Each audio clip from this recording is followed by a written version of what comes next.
तद्ब्रह्म किमध्यात्मं किं कर्म पुरुषोत्तम अधिभूतं च किं प्रोक्तम् अधिदैवं किमुच्यते। हे पुरुषोत्तम, वो ब्रह्म क्या है, अध्यात्म क्या है, कर्म क्या है, अधिभूत तथा अधिदैव किसे कहा जाता है? अधियज्ञः कथं कोत्र देहेऽस्मिन् मधुसूदन प्रयाणकाले च कथं ज्ञेयोऽसि नियतात्मभिः। हे मधुसूदन, यहां अधियज्ञ कौन है और वह इस शरीर में कैसे है? सिद्ध है कि अधियज्ञ अर्थात यज्ञ का अधिष्ठाता कोई ऐसा पुरुष है जो मनुष्य शरीर के आधार वाला है। समाहित चित्त वाले पुरुषों द्वारा अंत समय में आप किस प्रकार जानने में आते हैं? इन सातों प्रश्नों का क्रम से निर्णय देने के लिए योगेश्वर श्री कृष्ण बोले। श्री भगवान उवाच।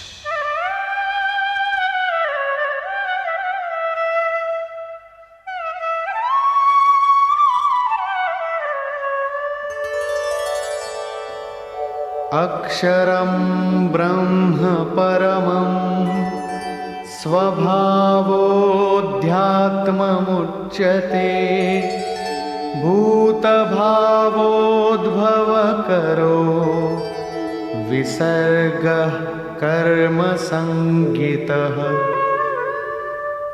अक्षरम ब्रह्म परमम, जो अक्षय है, जिसका क्षय नहीं होता, वही परम ब्रह्म है। स्वभावः अध्यात्मम उच्यते, स्वयं में स्थिर भाव ही अध्यात्म अर्थात आत्मा का आधिपत्य है।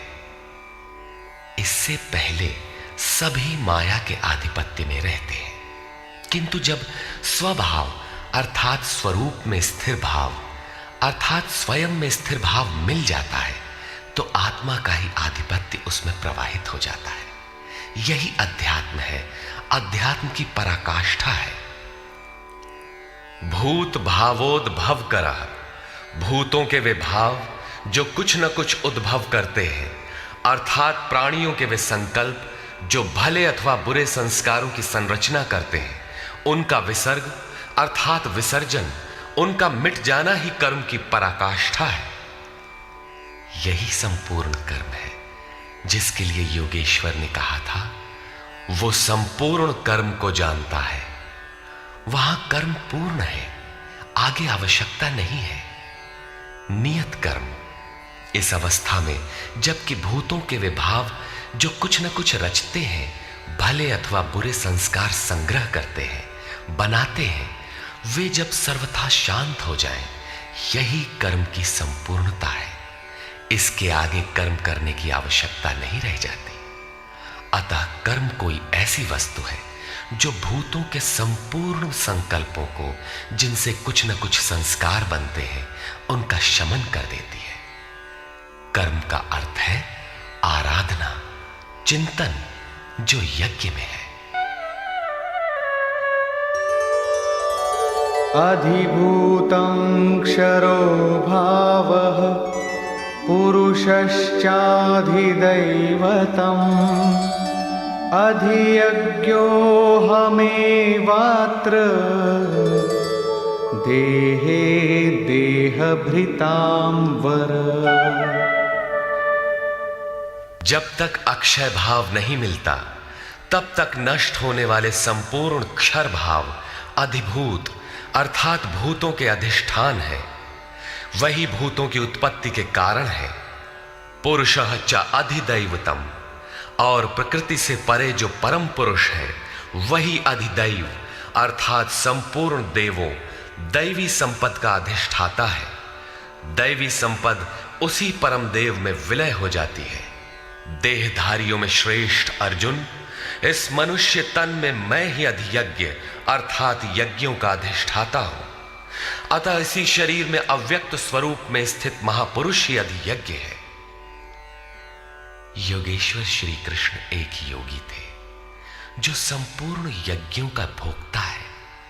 अंत में यज्ञ उसमें प्रवेश पा जाते हैं, वही परम स्वरूप मिल जाता है। इस प्रकार अर्जुन के 6 प्रश्नों का समाधान हुआ। अब अंतिम प्रश्न कि अंत काल में कैसे आप जानने में आते हैं जो कभी विस्मृत नहीं होते। योगेश्वर श्री कृष्ण कहते हैं,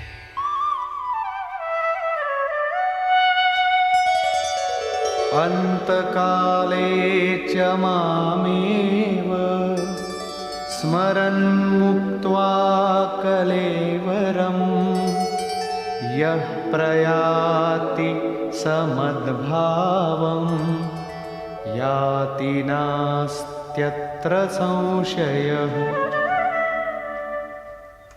योगेश्वर श्री कृष्ण कहते हैं, जो पुरुष अंतकाल में अर्थात मन के निरोध और विलय काल में मेरा ही स्मरण करते हुए शरीर के संबंध को छोड़ अलग हो जाता है, वो मद्भावम साक्षात मेरे स्वरूप को प्राप्त होता है, इसमें संशय नहीं है। शरीर का निधन शुद्ध अंतकाल नहीं है। मरने के बाद भी शरीरों का क्रम पीछे लगा रहता है। संचित संस्कारों की सतह के मिट जाने के साथ ही मन का निरोध हो जाता है, और वो मन भी जब विलय हो जाता है तो वहीं पर अंतकाल है, जिसके बाद शरीर धारण नहीं करना पड़ता। ये क्रियात्मक है, केवल कहने से वार्ता क्रम से समझ में नहीं आता। जब तक वस्त्रों की तरह शरीर का परिवर्तन हो रहा है, तब तक शरीरों का अंत कहां हुआ। मन के निरोध और निरुद्ध मन के भी विलय काल में जीते जी शरीर के संबंधों का विच्छेद हो जाता है। यदि मरने के बाद ही यह स्थिति मिलती तो श्री कृष्ण भी पूर्ण नहीं होते। उन्होंने कहा कि अनेक जन्म के अभ्यास से प्राप्ति वाला ज्ञानी साक्षात मेरा स्वरूप है। मैं वह हूं और वह मुझ में है। लेश मात्र भी उसमें और मुझ में अंतर नहीं है। यह जीते जी प्राप्ति है। जब फिर कभी शरीर न मिले, वहीं शरीरों का अंत है। यह तो वास्तविक शरीरांत का चित्रण हुआ, जिसके पश्चात जन्म नहीं लेना पड़ता है। दूसरा शरीरांत मृत्यु है, जो लोक प्रचलित है, किंतु इस शरीरांत के पश्चात पुनः जन्म लेना पड़ता है।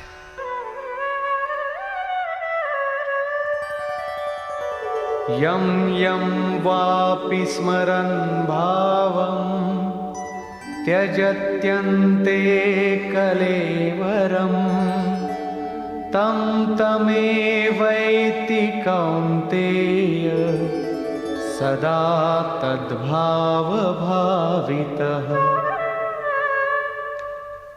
कौन्तेय, मृत्यु के समय मनुष्य जिस भी भाव को स्मरण करता हुआ शरीर को त्यागता है, उसको ही प्राप्त होता है। तब तो बड़ा सस्ता सौदा है। आजीवन मौज करें, मरने लगे तो भगवान का स्मरण कर लेंगे। किंतु श्री कृष्ण कहते हैं, ऐसा होता नहीं। सदा तद्भाव भावितः, उस ही भाव का चिंतन कर पाता है जैसा जीवन भर किया है। वही विचार बरबस आ जाता है जिसका जीवन भर अभ्यास किया गया है, अन्यथा नहीं हो पाता।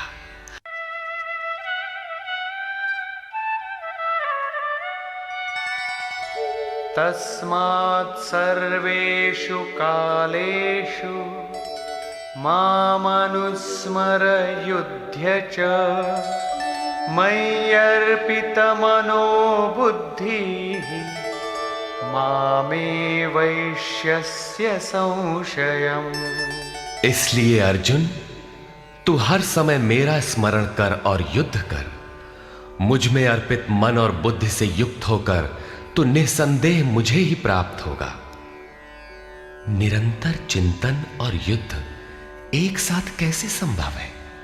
हो सकता है कि निरंतर चिंतन और युद्ध का यही स्वरूप हो कि जय कन्हैया लाल की, जय भगवान की कहते रहें और बाण चलाते रहें। किंतु स्मरण का स्वरूप अगले श्लोक में स्पष्ट करते हुए योगेश्वर कहते हैं,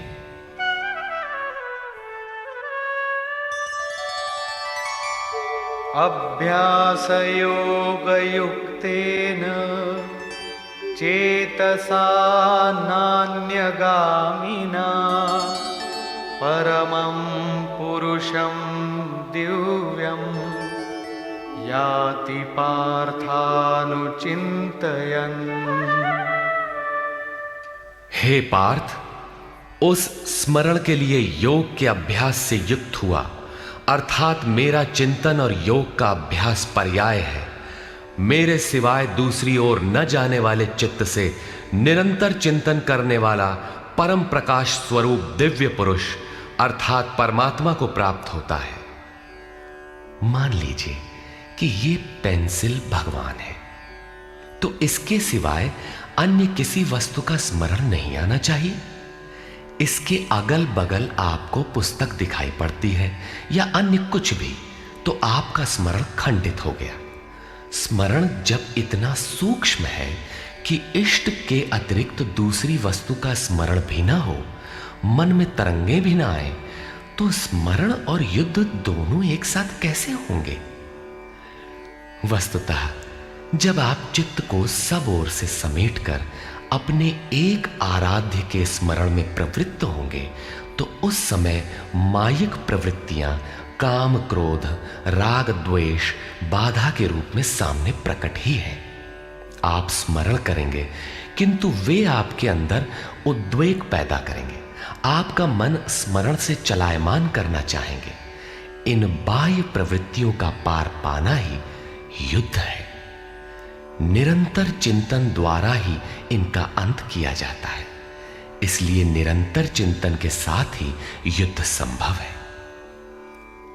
गीता का एक भी श्लोक बाह्य मारकाट का समर्थन नहीं करता।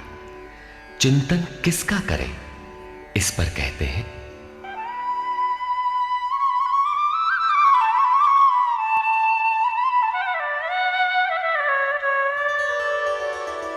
कविं पुराणमनुशासितारम् अणोरणीयां समनुस्मरेत्यः सर्वस्य धातारमचिन्त्य रूपम् आदित्यवर्णं तमसः परस्तात्। उस युद्ध के साथ वो पुरुष सर्वज्ञ, अनादि, सबके नियंता, सूक्ष्म से भी अति सूक्ष्म, सबके धारण पोषण करने वाले किंतु अचिंत्य, अर्थात जब तक चित्त और चित्त की लहर है तब तक वो दिखाई नहीं देता। चित्त के निरोध और विलय काल में ही जो विदित होता है, नित्य प्रकाश स्वरूप और अविद्या से परे उस परमात्मा का स्मरण करता है। पीछे बताया मेरा चिंतन करता है, यहां कहते हैं परमात्मा का। अतः उस परमात्मा के चिंतन अर्थात ध्यान का माध्यम तत्व स्थित महापुरुष है। इसी क्रम में प्रयाण काले मनसाचलेन भक्त्या युक्तो योगबलेन चैव भ्रुवोर्मध्ये प्राणमावेश्य सम्यक् सतं परं पुरुषमुपैति दिव्यम्। जो निरंतर उस परमात्मा का स्मरण करता है, वो भक्ति युक्त पुरुष प्रयाण काले, मन के विलीन अवस्था काल में योग बल से अर्थात उसी नियत कर्म के आचरण द्वारा भ्रिकुटी के मध्य में प्राण को भली प्रकार स्थापित करके अर्थात प्राण अपान को भली प्रकार सम करके न अंदर से उद्वेग पैदा हो, न बाह्य संकल्प कोई लेने वाला हो, सत रज तम भली प्रकार शांत हो, सुरत इष्ट में ही स्थित हो, उस काल में वो अचल मन अर्थात स्थिर बुद्धि वाला पुरुष उस दिव्य पुरुष परमात्मा को प्राप्त होता है। सतत स्मरणीय है कि उसी एक परमात्मा की प्राप्ति का विधान योग है। उसके लिए नियत क्रिया का आचरण ही योग क्रिया है। जिसका सविस्तार वर्णन योगेश्वर ने 4 व 6वें अध्याय में किया है। अभी उन्होंने कहा, निरंतर मेरा ही स्मरण कर। कैसे करें? तो इसी योग धारणा में स्थिर रहते हुए करना है। ऐसा करने वाला दिव्य पुरुष को ही प्राप्त होता है, जो कभी विस्मृत नहीं होता। यहां इस प्रश्न का समाधान हुआ कि आप प्रयाण काल में किस प्रकार जानने में आते हैं। पाने योग्य पद का चित्रण देखें, जो गीता में स्थान स्थान पर आया है। यदक्षरं वेदविदो वदन्ति विशन्ति यद्यतयो वीतरागाः यदिच्छन्तो ब्रह्मचर्यं चरन्ति तत्ते पदं संग्रहेण प्रवक्ष्ये। वेदविद अर्थात अविदित तत्व को प्रत्यक्ष जानने वाले लोग जिस परम पद को अक्षरम अक्षय कहते हैं, वीतराग महात्मा जिसमें प्रवेश के लिए यत्नशील रहते हैं, जिस परम पद को चाहने वाले ब्रह्मचर्य का पालन करते हैं। ब्रह्मचर्य का अर्थ जननेन्द्रिय मात्र का निरोध नहीं, बल्कि ब्रह्म आचरति सब ब्रह्मचारी, बाह्य स्पर्शों को मन से त्याग कर ब्रह्म का निरंतर चिंतन स्मरण ही ब्रह्मचर्य है। जो ब्रह्म का दर्शन करा उसी में स्थान दिला शांत हो जाता है। इस आचरण से इंद्रिय संयम ही नहीं बल्कि सकलेंद्रिय संयम स्वतः हो जाता है। इस प्रकार जो ब्रह्मचर्य का आचरण करते हैं, जो हृदय में संग्रह करने योग्य है, धारण करने योग्य है, उस पद को मैं तेरे लिए कहूंगा। वो पद है क्या? कैसे पाया जाता है? इस पर योगेश्वर श्री कृष्ण कहते हैं,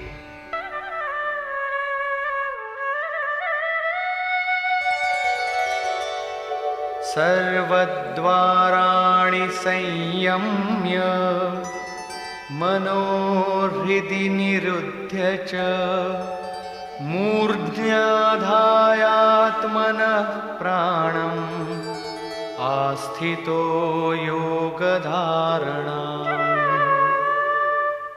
सब इंद्रियों के दरवाजों को रोककर अर्थात वासनाओं से अलग रहकर मन को हृदय में स्थित करके ध्यान हृदय में ही धरा जाता है, बाहर नहीं। पूजा बाहर नहीं होती। और प्राण अर्थात अंतःकरण के व्यापार को मस्तिष्क में निरोध कर योग धारणा में स्थित होकर योग को धारण किए रहना है, दूसरा तरीका नहीं है। इस प्रकार स्थित होकर ओमित्येकाक्षरं ब्रह्म व्याहरन् मामनुस्मरन् यः प्रयाति त्यजन् देहं स याति परमां गतिम्। जो पुरुष ओम इति ओम इतना ही जो अक्षय ब्रह्म का परिचायक है, उसका जाप तथा मेरा स्मरण करता हुआ शरीर का त्याग कर जाता है, वो पुरुष परम गति को प्राप्त होता है। श्री कृष्ण एक योगेश्वर परम तत्व में स्थित महापुरुष सद्गुरु थे। योगेश्वर श्री कृष्ण ने बताया कि ओम अक्षय ब्रह्म का परिचायक है, तू उसका जप कर और ध्यान मेरा कर। प्राप्ति के हर महापुरुष का नाम वही होता है जिसे वो प्राप्त है, इसलिए नाम ओम का बताया और रूप अपना। योगेश्वर ने कृष्ण कृष्ण जपने का निर्देश नहीं दिया। कालांतर में भावुकों ने उनका भी नाम जपना आरंभ कर दिया और अपनी श्रद्धा के अनुसार उसका फल भी पाते हैं। जैसा कि मनुष्य की श्रद्धा जहां टिक जाती है, वहां मैं ही उसकी श्रद्धा को पुष्ट करता तथा मैं ही फल का विधान भी करता हूं। श्री कृष्ण ओम पर बल देते हैं। ओहम स ओम अर्थात वो सत्ता मेरे भीतर है। ये ओम भी उस परम सत्ता का परिचय देकर शांत हो जाता है। वास्तव में उस प्रभु के अनंत नाम है, किंतु जप के लिए वही नाम सार्थक है जो छोटा हो, श्वास में ढल जाए और एक परमात्मा का ही बोध कराता हो। उससे भिन्न अनेक देवी देवताओं की अविवेकपूर्ण कल्पना में उलझाकर लक्ष्य से दृष्टि न हटा दे। प्रारंभिक साधक नाम तो जपते हैं, किंतु महापुरुष के स्वरूप का ध्यान करने में हिचकते हैं। वे अपनी अर्जित मान्यताओं का पूर्वाग्रह छोड़ नहीं पाते। वे किसी अन्य देवता का ध्यान करते हैं जिसका योगेश्वर श्री कृष्ण ने निषेध किया है। अतः पूर्ण समर्पण के साथ किसी अनुभवी महापुरुष की शरण लें। पुण्य पुरुषार्थ सबल होते ही कुतर्कों का शमन और यथार्थ क्रिया में प्रवेश मिल जाएगा। योगेश्वर श्री कृष्ण के अनुसार इस प्रकार ओम के जप और परमात्म स्वरूप सद्गुरु के स्वरूप का निरंतर स्मरण करने से मन का निरोध और विलय हो जाता है और उसी क्षण शरीर के संबंध का त्याग हो जाता है। केवल मरने से शरीर पीछा नहीं छोड़ता।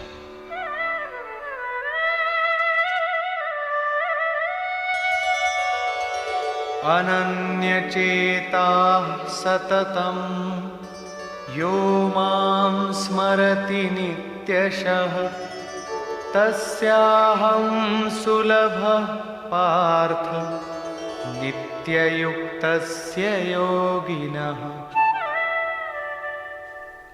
मेरे अतिरिक्त और कोई चित्त में है ही नहीं। उस अन्य किसी का चिंतन न करता हुआ अर्थात अनन्य चित्त से स्थिर हुआ जो अनवरत मेरा स्मरण करता है, उस नित्य मुझसे युक्त योगी के लिए मैं सुलभ हूं। आपके सुलभ होने से क्या मिलेगा? मामुपेत्य पुनर्जन्म दुःखालयमशाश्वतम् नाप्नुवन्ति महात्मानः संसिद्धिं परमां गताः। मुझे प्राप्त कर वे दुखों के स्थान स्वरूप क्षणभंगुर पुनर्जन्म को प्राप्त नहीं होते, बल्कि परम सिद्धि को प्राप्त होते हैं। अर्थात मुझे प्राप्त होना अथवा परम सिद्धि को प्राप्त होना एक ही बात है। केवल भगवान ही ऐसे हैं जिन्हें पाकर उस पुरुष का पुनर्जन्म नहीं होता। फिर पुनर्जन्म की सीमा कहां तक है? आब्रह्म भुवनाल्लोकाः पुनरावर्तिनोऽर्जुन मामुपेत्य तु कौन्तेय पुनर्जन्म न विद्यते। अर्जुन, ब्रह्मा से लेकर कीट पतंगादि सभी लोग पुनरावर्ती हैं, जन्म लेने और मरने तथा पुनः पुनः इसी क्रम में चलने वाले हैं। किंतु कौन्तेय, मुझे प्राप्त होकर उस पुरुष का पुनर्जन्म नहीं होता। धर्म ग्रंथों में लोक लोकांतरों की परिकल्पना ईश्वर पद की विभूतियों को बोध कराने के आंतरिक अनुभव या रूपक मात्र है। अंतरिक्ष में न तो कोई ऐसा गड्ढा है जहां कीड़े काटते हों और न ऐसे महल जिसे स्वर्ग कहा जाता हो। दैवी संपत्ति से युक्त पुरुष देवता और आसुरी संपत्ति से युक्त मनुष्य ही असुर है। श्री कृष्ण के ही सगे संबंधी कंस राक्षस और बाणासुर दैत्य थे। देव मानव तिर्यक योनियां ही विभिन्न लोक हैं। श्री कृष्ण के ही अनुसार ये जीवात्मा मन सहित पांचों इंद्रियों को लेकर जन्म जन्मांतर के संस्कारों के अनुरूप नया शरीर धारण कर लेता है। अमर कहे जाने वाले देवता भी मरण धर्मा है। क्षीणे पुण्ये मर्त्य लोकम विशन्ति। इससे बड़ी क्षति क्या होगी? वो देवतन ही किस काम का जिसमें संचित पुण्य भी समाप्त हो जाए। देवलोक, पशुलोक, कीट पतंगादि लोक भोगलोक मात्र है। केवल मनुष्य ही कर्मों का रचयिता है, जिसके द्वारा वो उस परम धाम तक को प्राप्त कर सकता है जहां से पुनरावर्तन नहीं होता।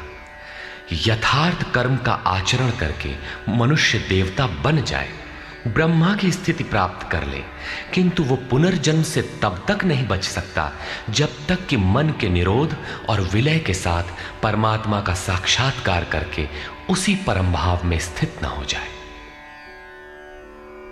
उसका पुनर्जन्म नहीं होना है, किंतु इस अव्यक्त स्थिति से पूर्व जब तक उसके पास अपनी बुद्धि है, जब तक वो ब्रह्मा है, वो पुनर्जन्म की परिधि में ही है।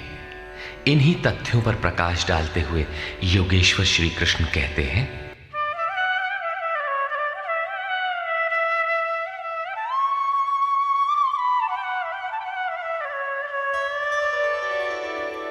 सहस्रयुग पर्यन्तम् अहर्यद्ब्रह्मणो विदुः रात्रिं युगसहस्रान्तां तेहोरात्रविदो जनाः। जो 1000 चतुर्युगों की ब्रह्मा की रात्रि और 1000 चतुर्युगों के उसके दिन को साक्षात जानते हैं, वे पुरुष समय के तत्व को यथार्थ जानते हैं। प्रस्तुत श्लोक में दिन और रात विद्या और अविद्या के रूपक हैं।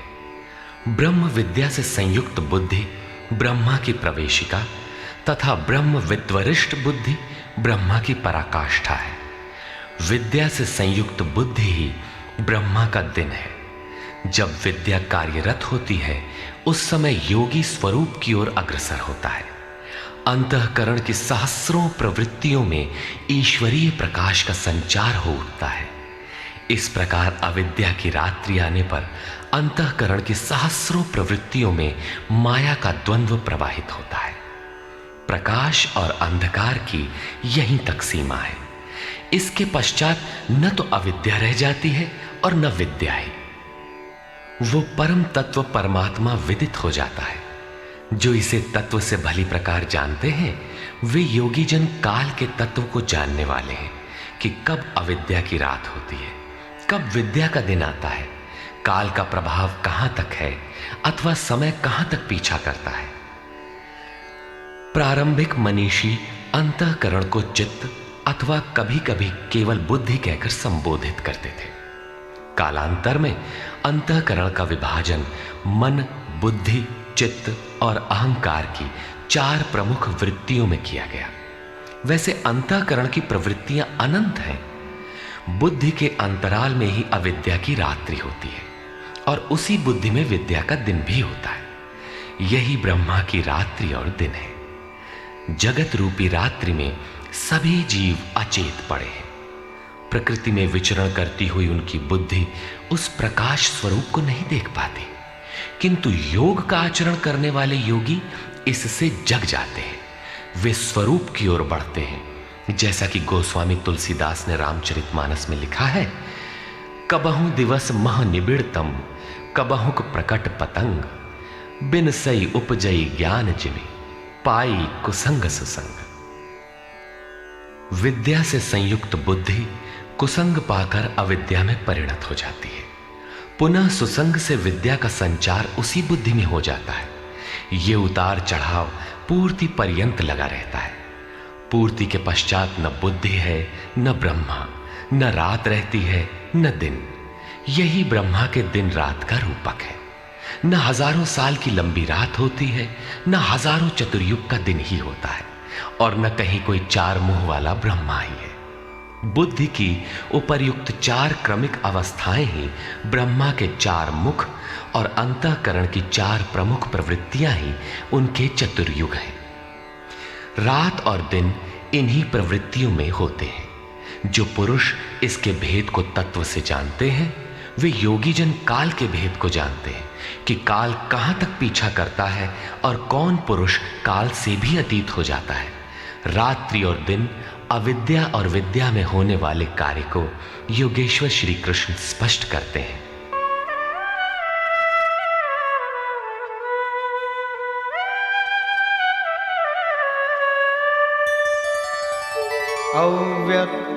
अव्यक्ताद्व्यक्तयः सर्वाः प्रभवन्त्यः रागमे रात्र्यागमे प्रलीयन्ते तत्रैवाव्यक्तसंज्ञके। ब्रह्मा के दिन के प्रवेश काल में अर्थात विद्या, दैवी संपत्ति के प्रवेश काल में संपूर्ण प्राणी अव्यक्त बुद्धि में जागृत हो जाते हैं और रात्रि के प्रवेश काल में उसी अव्यक्त अदृश्य बुद्धि में जागृति के सूक्ष्म तत्व अचेत हो जाते हैं। वे प्राणी अविद्या की रात्रि में स्वरूप को स्पष्ट देख नहीं पाते, किंतु उनका अस्तित्व रहता है। जागृत होने और अचेत होने का माध्यम यह बुद्धि है, जो सब में अव्यक्त रहती है, दृष्टिगोचर नहीं है।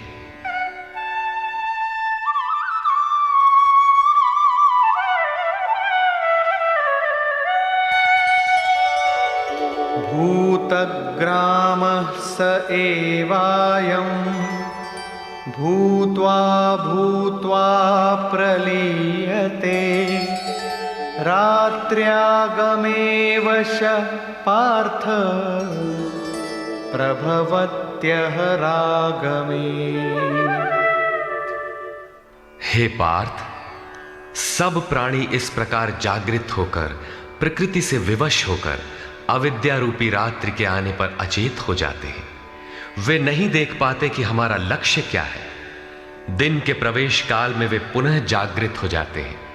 जब तक बुद्धि है तब तक इसके अंतराल में विद्या और अविद्या का क्रम चलता रहता है, तब तक वो साधक ही है।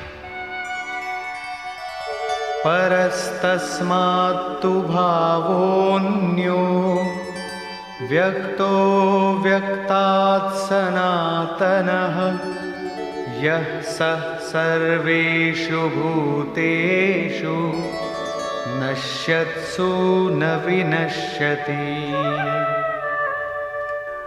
एक तो ब्रह्मा अर्थात बुद्धि अव्यक्त है, इंद्रियों से दिखाई नहीं पड़ती, और इससे भी परे सनातन अव्यक्त भाव है, जो भूतों के नष्ट होने पर भी नष्ट नहीं होता।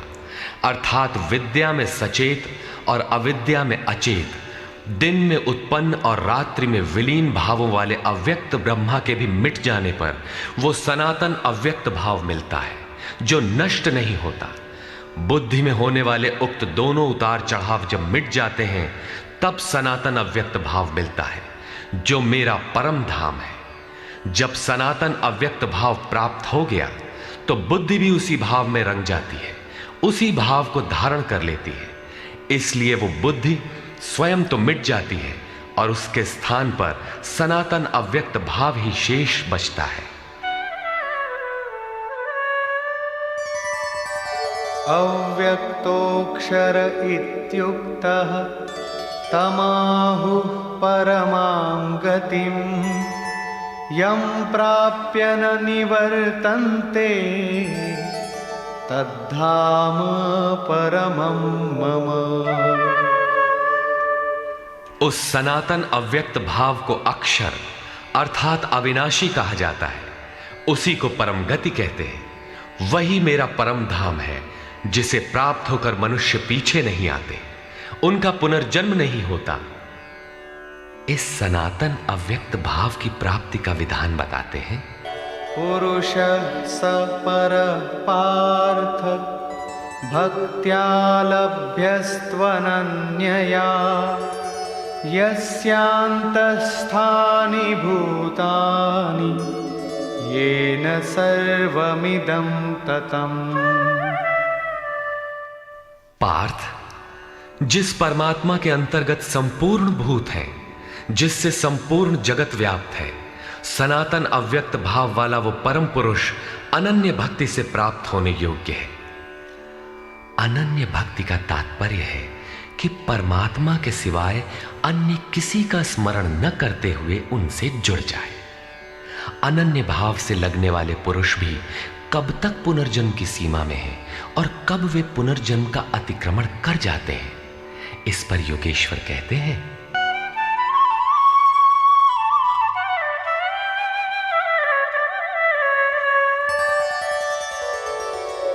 यत्र काले त्वनावृत्तिम् आवृत्तिं चैव योगिनः प्रयाता यान्ति तं कालं वक्ष्यामि भरतर्षभ। हे अर्जुन, जिस काल में शरीर त्याग कर गए हुए योगी जन पुनर्जन्म को नहीं पाते और जिस काल में शरीर त्यागने पर पुनर्जन्म पाते हैं, मैं अब उस काल का वर्णन करता हूं।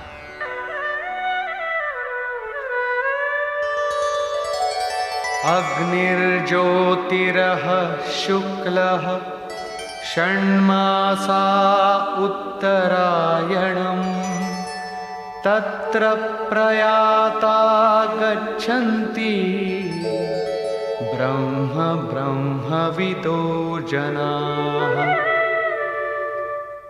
शरीर संबंध का त्याग करते समय जिसके समक्ष ज्योतिर्मय अग्नि जल रहा हो, दिन का प्रकाश फैला हो, सूर्य चमक रहा हो, शुक्ल पक्ष का चंद्र बढ़ रहा हो, उत्तरायण का निरभ्र और सुंदर आकाश हो, उस काल में प्रयाण करने वाले ब्रह्मवेत्ता योगी जन ब्रह्म को प्राप्त होते हैं। अग्नि ब्रह्म तेज का प्रतीक है, दिन विद्या का प्रकाश है, शुक्ल पक्ष निर्मलता का द्योतक है, विवेक, वैराग्य, शम, दम, तेज और प्रज्ञा ये षडैश्वर्य ही षण्मास है। ऊर्ध्व रेता स्थिति ही उत्तरायण है। प्रकृति से सर्वथा परे इस अवस्था में जाने वाले ब्रह्मवेत्ता योगी जन ब्रह्म को प्राप्त होते हैं। उनका पुनर्जन्म नहीं होता, किंतु अनन्य चित्त से लगे हुए योगी जन यदि इस आलोक को प्राप्त नहीं कर पाए, जिनकी साधना अभी पूर्ण नहीं, उनका क्या होता है? इस पर कहते हैं,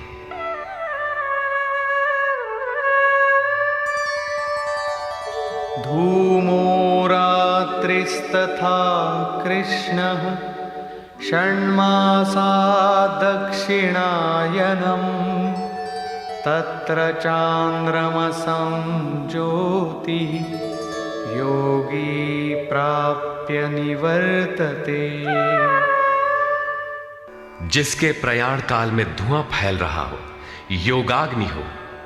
अग्नि यज्ञ प्रक्रिया में पाए जाने वाले अग्नि का स्वरूप है, किंतु धुएं से आच्छादित हो, अविद्या की रात्रि हो, अंधेरा हो, कृष्ण पक्ष का चंद्रमा क्षीण हो रहा हो, कालिमा का बाहुल्य हो, षड विकारों अर्थात काम, क्रोध, लोभ, मोह, मद और मत्सर से युक्त दक्षिणायन अर्थात बहिर्मुखी हो, जो परमात्मा के प्रवेश से अभी बाहर है, उस योगी को पुनः जन्म लेना पड़ता है।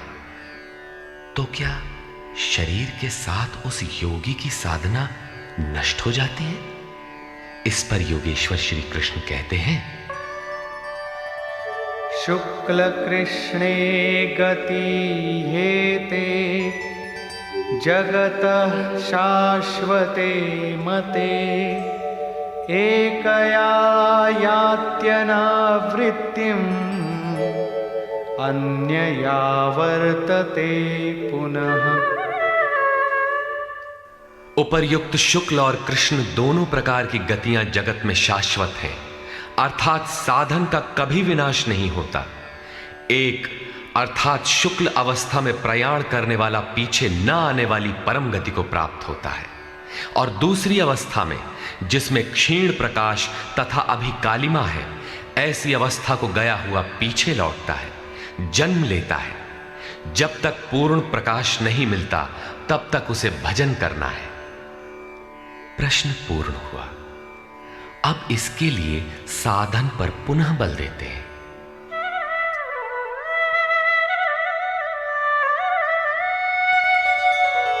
नैते श्रुति पार्थ जानन् योगी मुह्यति कश्चन तस्मात् सर्वेषु कालेषु योगयुक्तो भवार्जुन। हे पार्थ, इस प्रकार इन मार्गों को जानकर कोई भी योगी मोहित नहीं होता। वो जानता है कि पूर्ण प्रकाश पा लेने पर ब्रह्म को प्राप्त होगा और क्षीण प्रकाश रहने पर भी पुनर्जन्म में साधन का नाश नहीं होता। दोनों गतियां शाश्वत हैं। अतः अर्जुन, तो सब काल में योग से युक्त हो, अर्थात निरंतर साधन कर।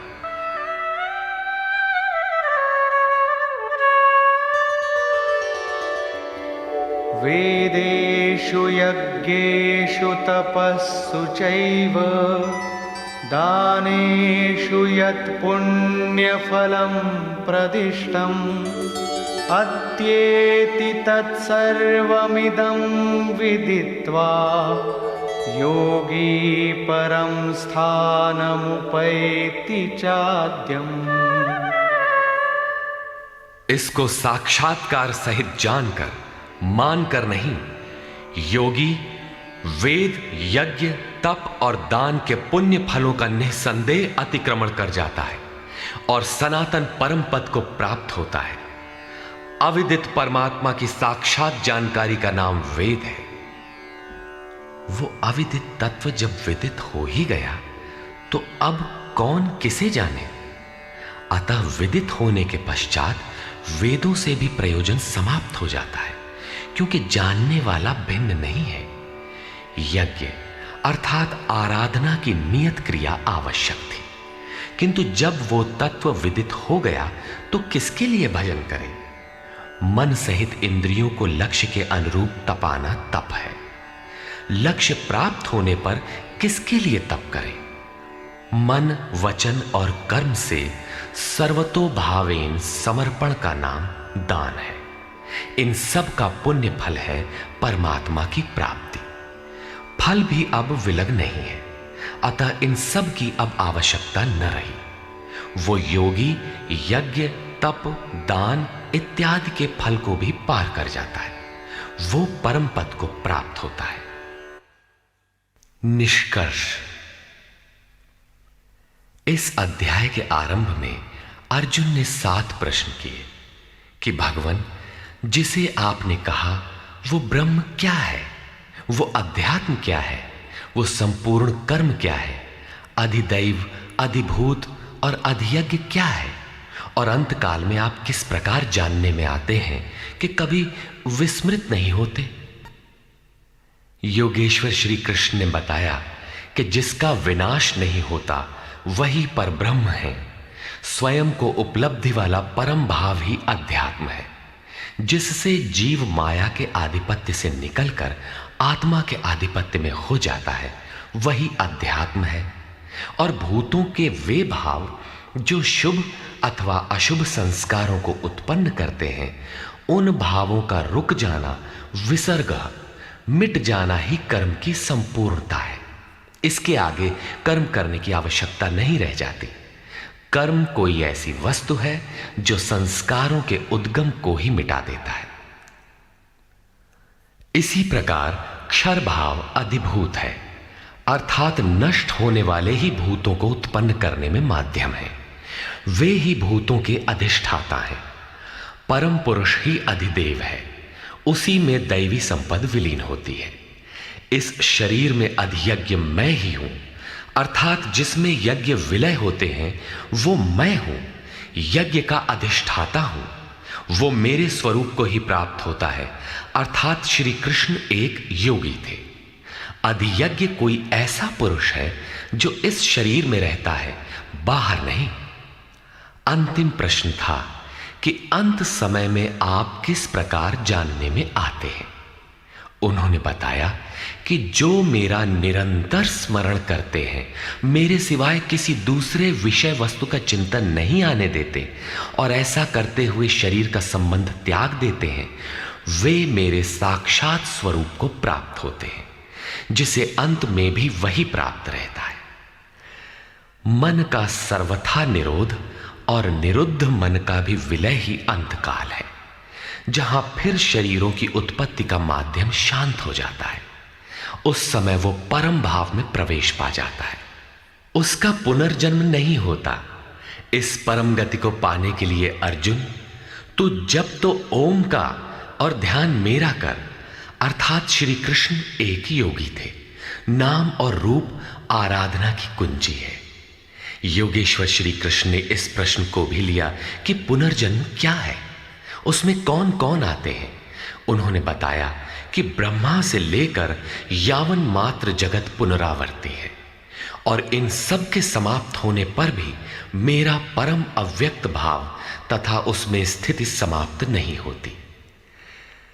इस अध्याय में स्थान स्थान पर परम गति का चित्रण किया गया है, जिसे अव्यक्त अक्षय और अक्षर कहकर संबोधित किया गया, जिसका कभी क्षय अथवा विनाश नहीं होता। अतः ओम तत्सदिति श्रीमद्भगवद गीता सूपनिषत्सु ब्रह्म विद्यायाम योग शास्त्रे श्री कृष्णार्जुन संवादे अक्षर ब्रह्म योगो नाम अष्टमोऽध्यायः।